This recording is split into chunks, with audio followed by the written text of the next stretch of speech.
আমাদের বাংলাদেশের ফুটবল সমর্থনে বিশ্বকাপ ফুটবলের সময় সবচেয়ে বড় রাইভালরি তো ব্রাজিল ভার্সেস আর্জেন্টিনা।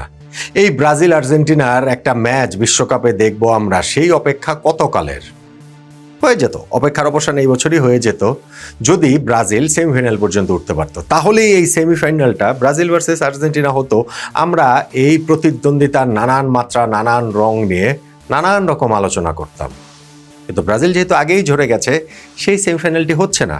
1990 বিশ্বকাপে লাস্ট ব্রাজিল আর্জেন্টিনা হয়েছে, ওইটাই এখন পর্যন্ত সর্বশেষ হয়ে আছে। আদৌ হবে কিনা, কবে হবে, কোন দিন হবে, প্রতি বিশ্বকাপে আশা থাকে।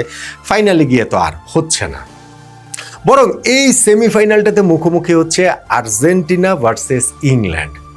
আন্তর্জাতিক ফুটবলে সবচেয়ে বড় রাইভালরিও আপনি বলতে পারেন, কিন্তু সেটা না বললেও সবচেয়ে তেতো রাইভালরি এইটা বলতেই হবে।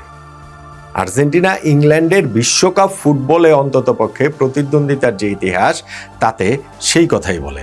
এইবারও যে সেমিফাইনালে দল দুটো মুখোমুখি হচ্ছে, তাতে করে যেন কি কি জিনিস নিয়ে আমাদের জন্য অপেক্ষা করে আছে। কোন রেফারিং বিতর্ক, কোন লাল কার্ড, কোন মারামারি, কোন মাঠের বাইরের নানান ঘটনা প্রবাহ। এবং এই জায়গাটাতে মনে তো হচ্ছে একটা জিনিস ওয়াইল্ড গেস করাই যায় যে এই ম্যাচটাতে লাল কার্ড আসছে।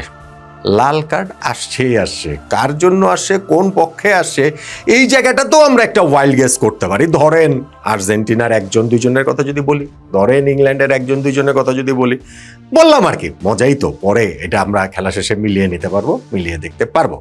এমনিতেই আর্জেন্টিনা ভার্সেস ইংল্যান্ডের এই রাইভালরির জায়গাটা এত প্রবল হয়ে উঠলো কেন? এখন ফুটবল মাঠের রাইভালরি শুধুমাত্র ফুটবল দিয়ে হয় না, হয় যে না তা না, হয়, কিন্তু অনেক সময় এর সঙ্গে আরও অনেক কিছু জড়িত থাকে। এর সঙ্গে পলিটিক্স অনেক সময় মিশে যায় প্রবলভাবে। আর্জেন্টিনা ইংল্যান্ডের ক্ষেত্রেও কিন্তু সেইটা রয়েছে, কিন্তু এইটাই যে মূল কারণ তা বলা যাবে না। যেমন ধরেন পলিটিক্যাল যে টেনশনটা এই দুই দেশের, সেইটা 1982 সালে সেই ফকল্যান্ড যুদ্ধের কারণে। 74 দিনব্যাপী একটা যুদ্ধ, যেইখানে ওই কি বলা চলে প্রশান্ত মহাসাগরে থাকা দুইটা ব্রিটিশ দ্বীপপুঞ্জ তাদের টেরিটরির অধীনে, সেইটাকে আর্জেন্টিনা দখল করে নেওয়ার চেষ্টা করে। ফলে ব্রিটিশরা এইখানটাতে পাল্টা আক্রমণ 74 দিনের একটা যুদ্ধ হয়, যেখানে প্রায় হচ্ছে গিয়ে 650 মতো আর্জেন্টিনার সৈনিক নিহত হয়েছেন, 250 মতো ব্রিটিশ সৈনিক নিহত হয়েছেন। ফলে সেই একটা রক্তক্ষয়ী সংঘর্ষ শেষে আর্জেন্টিনা আবার দ্বীপটা ব্রিটিশদের কাছে হচ্ছে গিয়ে দিয়ে দেয়, তারা সারেন্ডার করে। ওই যুদ্ধটা 74 দিনের শেষ হয়ে যায়। কিন্তু শেষ হলেও তো আর শেষ হয় না, ওই জিনিসের রেশ এখনো আছে, এখনো থাকে। এইটা তাদের ওই পলিটিক্যাল বয়ানে যেমন থাকে, ঠিক তেমনি মানুষের মুখে মুখের যে বয়ান, সেই জায়গাটা তো প্রবলভাবেই রয়েছে। যতটা ইংল্যান্ডে রয়েছে তার চেয়ে অনেক বেশি করে আসলে আর্জেন্টিনায় রয়েছে, কেননা তাদের কাছে ওইটা একটা পরাজয়ের প্রতীক, যে ফকল্যান্ড ওয়ারটা তারা আসলে জিততে পারেনি। ফলে মাঠের ফুটবলে এইটার জবাব দেওয়ার চেষ্টা সবসময় আর্জেন্টিনা করে থাকে।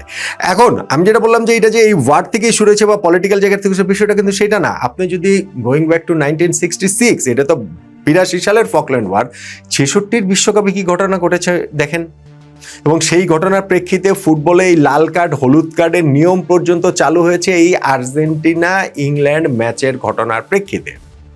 এই যে 2 দিন আগে আর্জেন্টিনা যে ম্যাচটা খেললো সুইজারল্যান্ডের সঙ্গে, কালো রঙের যে ব্যান্ড পরে আর্জেন্টিনা খেলেছিল, সেটা নিশ্চয়ই খেয়াল করেছেন। সেটা কার জন্য জানেন? আন্তোনিও রাতিন, তাদের দেশের ইতিহাসের একজন ওয়ান অফ দ্য আইকন, এবং তিনি মিডফিল্ডার ছিলেন 66 বিশ্বকাপে ইংল্যান্ডের বিপক্ষে। তার সেই অতি বিখ্যাত কিংবা কুখ্যাত ঘটনা, কোয়ার্টার ফাইনালে মুখোমুখি হয়েছিল দল দুটি, যেইখানে রাতিনকে রেফারি মাঠ থেকে বেরিয়ে যাওয়ার নির্দেশ দেন ফাউলের কারণে।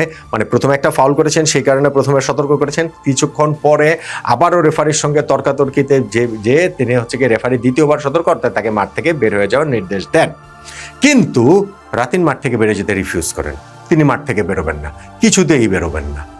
এবং তিনি বলতে থাকেন যে এটা যে জার্মান রেফারি, আর্জেন্টিনার ভাষা তো স্প্যানিশ, সেটাতে কি বলছেন সেটা তিনি বুঝতে পারছেন না। একজন ইন্টারপ্রেটার, অনুবাদক এনে দিতে হবে, তাকে বুঝিয়ে দিতে হবে, নইলে তিনি মাঠ থেকে বেরোবেন না। ঘটনাটা এমন একটা পর্যায়ে চলে গেছে যে ইংল্যান্ডে খেলা হচ্ছিল, ইংল্যান্ডের ওয়েম্বলিতে তাদের আইকনিক স্টেডিয়ামে, ওই তাকে মাঠ থেকে বের করে নেওয়ার জন্য পুলিশকে পর্যন্ত কল করা হয়। ফাইনালি ওই পুলিশ এসকর্ট করে তাকে মিনিট 10 পরে মাঠ থেকে বের করে নিয়ে যাওয়া হয় রাতিনকে। এবং বেরিয়ে যাওয়ার সময় তিনি ওই যে ফ্ল্যাগে, যে ব্রিটিশ ফ্ল্যাগ ছিল, সেটাকে দুমড়ে মুচড়ে দেন, তাদেরকে ইনসাল্ট করেন।